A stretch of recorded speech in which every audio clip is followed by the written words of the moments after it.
So, kumusta po mga ka-travelers? This is again John from Road Crew Travels, and in today's video, so nakita nyo naman sa thumbnail, and yes, magbe-venture out tayo ngayon sa competitor ng GCash, which is Maya application. Ayan, so nakita nyo naman sa Google Play Store. So mamaya alamin natin kung paano natin to install sa ating mobile phone, at syempre alamin na rin natin kung ano mga features neto, mga services na may offer nila. At mamaya papakita ko na rin sa inyo yung comparison between GCash and Maya, kung alin sa kanilang dalawa ang merong better service. So wag na tayo magpatumpik-tumpik, so alamin na natin kung paano natin to install sa ating mobile phone. Okay, so tara, let's!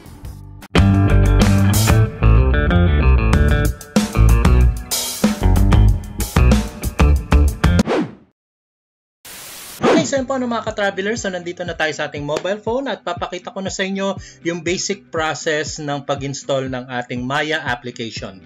So punta na tayo dito sa ating Play Store. Ayan, click natin yan. And then search natin ang Maya, which is nandito na. Nakikita natin agad sa mga suggested application. Click Maya. And then click install. Ayan. So depende sa network na meron kayo sa inyong bahay or kung saan man kayo.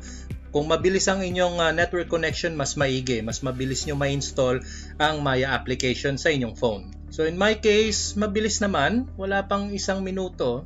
Ayan o. Okay, so yan, installed na ang ating Maya application. So click na natin ang open. Okay, and then click allow.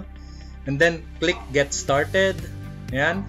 And then meron siya ditong data privacy information. So if you have time, you can also read this one. And then click agree and continue. And then click continue, then click while using the app. So click nyo lang start an account kung first time nyo pala magre-register dito sa Maya application. Okay? Yan. And then enter nyo ang inyong first name and then last name. Yan. And then meron din ditong option to put your email address. Pero kung ayaw nyo naman, it's okay. So click continue. And then enter the phone number kung saan naka-associate ang inyong Maya application. Okay? And then mag-setup na kayo ng password. So just a heads up lang, pag mag-setup kayo ng password, huwag nyo ilagay dito yung basic information ninyo like your name or date of birth kasi madaling ma-hack yan ng mga scammer. So kailangan mag-isip kayo ng password na talagang kailan na nakakaalam, yung medyo mahirap-hirap naman para iwas tayo na ma-hack yung ating account. And then click continue.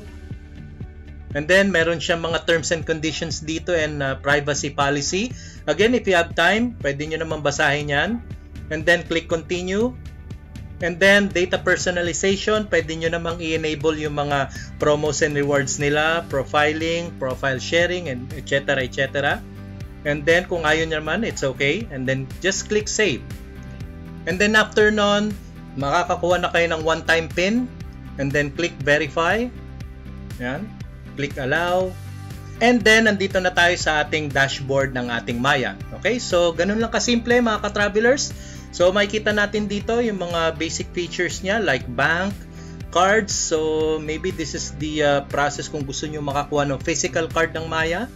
And then, meron din siyang mga bagong features like savings and stocks. So, kung gusto nyo namang mag-invest sa stock market, dito, pwede yan. And then, meron din siyang load kung gusto nyo mag-load sa ibang number. And then, kung gusto nyo magbayad ng bills, meron ding bills. And then, crypto. Meron ding crypto dito, ha. And then, click more. So, makikita natin yung iba't iba pang services ni Maya like money makers, lifestyle, payments. Nakita na natin kanina yan. And then, rewards. And then, meron pa siyang help and tools. Kung halimbawa gusto nyo mag-inquire all about Maya, pwede silang i-chat. And then, meron ding get help. And then, meron pang about Maya. Ito yung mga basic information about Maya application. And, okay. And that's about it. I hope may natutunan kayo dito. Ganun lang kadali at kasimple kung paano mag-install ng Maya application sa inyong mobile phone. Okay, so yun po mga ka-travelers. So, after natin ma-install ang Maya application, as promised, bibigay ko naman sa inyo ngayon yung few comparisons ng application na GCash versus Maya. So, alin ang merong better service? Now, nag-research ako according to this website, moneymax.ph.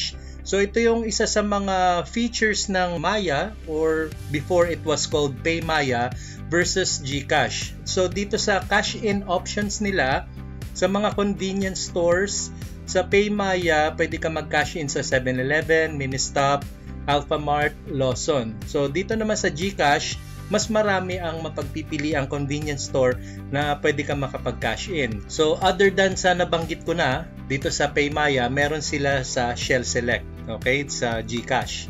Now sa mga remittance center naman, so mapapansin natin dito, mas marami ang pwede sa GCash as compared sa PayMaya. So sa PayMaya kasi or sa Maya, is meron siya sa Bayad Center, DigiPay, EasyPay, ExpressPay, iBayad, Posible, Smart Store, and PeraHub. So dito naman sa GCash, pwede siya sa Bayad Center, DigiPay, EasyPay, Globe Store, obviously, and then ExpressPay, PeraHub, TrueMoney, Posible, iBayad, and VIP payment centers. Okay? So kung sa pawn shop naman, well, obviously, mas marami sa GCash as compared sa Maya. Sa Maya, 3 lang. Cebuana, Palawan, and RD Pawn Shop. Sa GCash, merong Cebuana, Tambunting, Villarica, RD Pawn Shop, and then sa Palawan, and then sa Jaro Pawn Shop. Okay, yan. So, sa department store, halos parehas lang sila ni Maya tsaka ni GCash. Sa mga supermarkets and drugstore, ayan, makikita nyo na yan. So, mas marami sa GCash. And kapag sa mga online or mobile banking or ATM, ayan, mas marami pa rin si GCash. Ayan. Payment kiosk, yan, parehas lang. Debit cards, ayan, makikita nyo na. And all others, ayan. So, mas marami talaga. Mas lamang si GCash.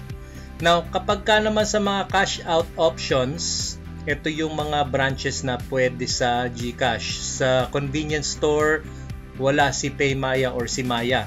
Okay? Kapag ka naman sa mga payment centers, ayan, sa Smart Padala outlets lang. Sa GCash, napakarami niyang branch na pwedeng pag-cash outan. Okay? Meron sa Bayad Center, ExpressPay, etc. etc. Now, kapag pawn shop, pag cash out, wala si Maya, pero kay GCash, 4. Ayan, nakikita natin dyan. And sa department store, kapag cash out, wala si Maya. Kapag kay GCash, meron sa Robinson Department Store and SM Store. Sa supermarkets naman, kay Maya, wala. Kay GCash, sa Pure Gold. Okay, ayan. So kapag ka ATM withdrawal naman, kay Maya, any BancNet ATM in the Philippines or Visa Plus ATM abroad. Kapag ka kay GCash naman, any BancNet or MasterCard ATM in the Philippines. Alright. Kapag bank transfer, InstaPay participating banks, including GCash. And vice versa, kapag ka kay GCash naman, InstaPay participating banks, including PayMaya. Ayan. So at least kahit paano, meron tayong options on what to use. Marami tayong magagamit na alternatives with regards to paying out or sending or cashing in some money. Okay? Good job! At yung pong maiksing vlog na na-present ko sa inyo ngayon, I hope may natutunan kayo. At kung di pa kayo nakasubscribe sa aming channel, don't forget to subscribe Road Crew Travels at i-hit nyo na rin ang notification bell para updated kayo palagi sa aming susunod na vlogs. So till next time mga ka-travelers, maraming salamat at God bless!